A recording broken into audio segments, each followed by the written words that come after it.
Hai, kembali lagi bersama saya Imelda Triputrineti, NIM 1703030031, mahasiswa semester 7 kelas A jurusan Sosiologi, Fakultas Ilmu Sosial dan Ilmu Politik, Universitas Nusa Cendana Kupang.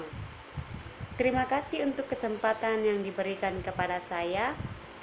Di video kali ini saya memaparkan materi penting dari buku ke-16, tugas ke-16 mata kuliah Sosiologi Terapan. Judul dari buku ini adalah Pembagian Ruang Maya Kesetaraan, Agensi dan Kebijakan di Masyarakat Informasi. Bagian 1, Kesenjangan Dunia Maya, Kesetaraan, Keagenan, dan Kebijakan dalam Informasi Masyarakat. Munculnya informasi dan komunikasi baru teknologi seperti internet dikatakan sebagai pertanda datangnya masyarakat informasi. Paradigma sosial dan ekonomi baru merestrukturisasi dimensi ruang dan waktu tradisional di dalamnya kita hidup, bekerja, dan berinteraksi. Koleksi yang diedit ini secara kritis berfokus pada prospek pengembangan strategi kesetaraan di era informasi. Sampai saat ini, euforia seputar munculnya internet sebagai sarana yang memungkinkan komunikasi banyak ke banyak di seluruh dunia mungkin dengan mudah berhasil orang percaya bahwa jika orang belum online maka mereka sangat akan segera.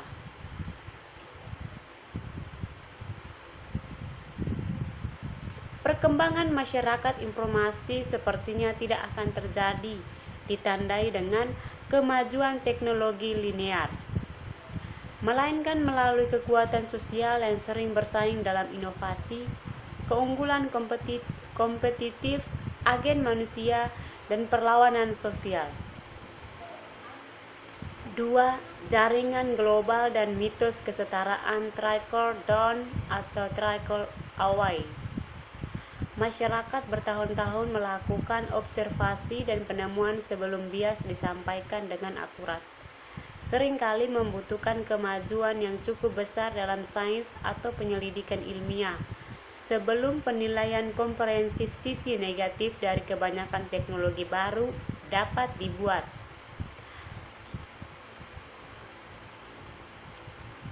Dengan diperkenalkannya semua teknologi baru, kami memasukkan inisial periode ketika misionaris menyatakan tulisan suci baru. Jaringan komputer berkomunikasi dengan cepat dan menyebarkan informasi, seperti awal kami tanggapan terhadap DDT.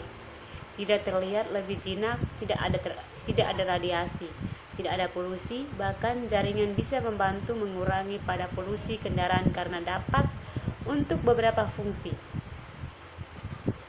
3. Siapakah dunia yang miskin informasi? Pada bulan September 1969, 4 komputer di panti barat Amerika Serikat terhubung bersama sebagai bagian dari proyek penelitian lanjutan eksperimen.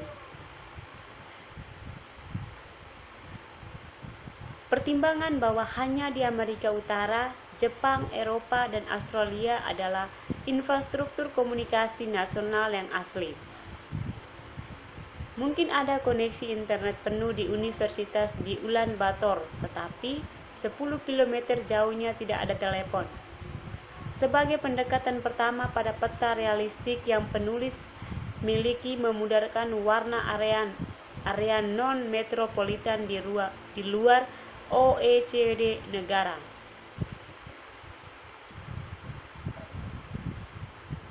4. Krisis di ranah publik perkotaan. Ruang publik di kota tidak pernah sepenuhnya inklusif, dan selalu demikian telah diresapi dengan kombinasi kompleks sosial, jenis kelamin, etnis, dan pengecualian dan inklusif geografis.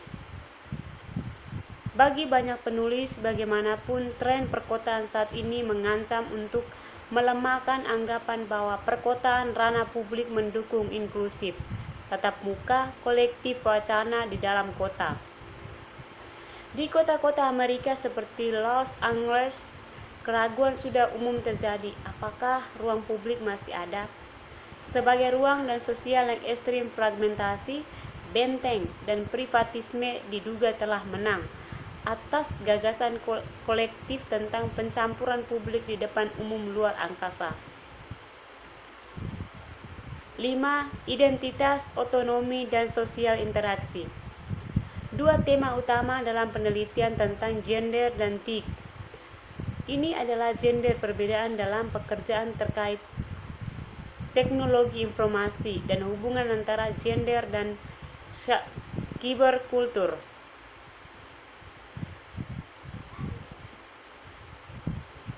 Kedua, ada ruang dan tempat di mana relasi gender dan teknologi informasi ada. Ketiga, menyatukan agen dan lokasi melibatkan pertimbangan perbedaan meskipun ruang tidak memungkinkan kita diskusi menyeluruh tentang perbedaan di sini. 6. Etika internet, prosedur bilateral, dan komunikasi elektronik.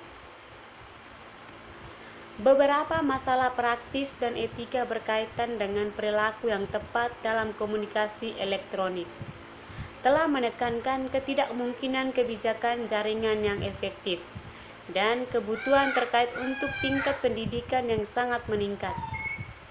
Sebelum munculnya internet, hanya sedikit individu yang bekerja di luar media massa dapat mengharapkan pandangan dan opini mereka dipertimbangkan oleh lebih dari segelintir teman dan kenalan. Dari poin-poinnya dibahas, 5 secara khusus ditekankan. 1. Internet sangat menentang kontrol eksternal dan mendukung regulasi diri internal. 2. Hak kelompok dan individu harus selalu dihormati. 3. Tindakan individu harus selalu mencerminkan kesadaran yang lebih luas komunitas internet. 3. Tidak ada pesan yang harus disiarkan tanpa alasan yang tepat. 5. Kemampuan untuk memposting secara global harus selalu begitu kuat dibatasi secara sukarela. 6. Berulang kali disebutkan adalah filosofi internet yang mapan, akses terbuka, dan komunikasi gratis.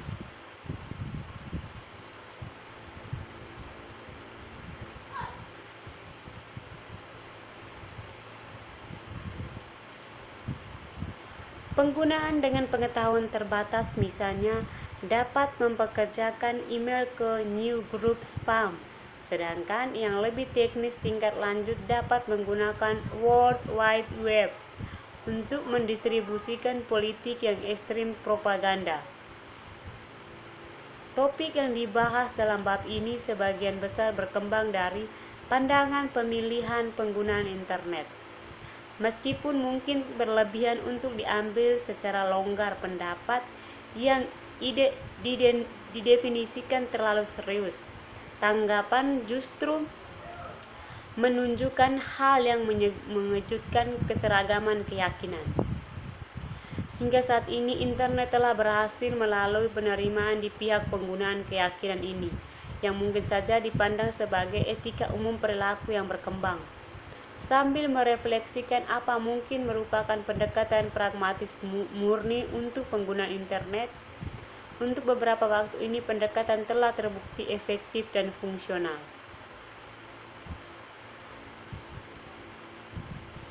Intinya di sini adalah bahwa penggunaan komputer pola dasar seperti yang dipahami dalam istilah rekayasa perangkat lunak adalah individu pengguna pria yang dibayar pekerjaan dalam pengaturan organisasi yang terdefinisi dengan baik. Kami membantah. Jadi sejauh ini perempuan hampir tidak pernah dianggap sebagai pengguna komputer, sebagai satu kesatuan dan kelompok yang mungkin berbeda, dan pertimbangan penting muncul ketika wanita secara khusus dianggap sebagai pengguna.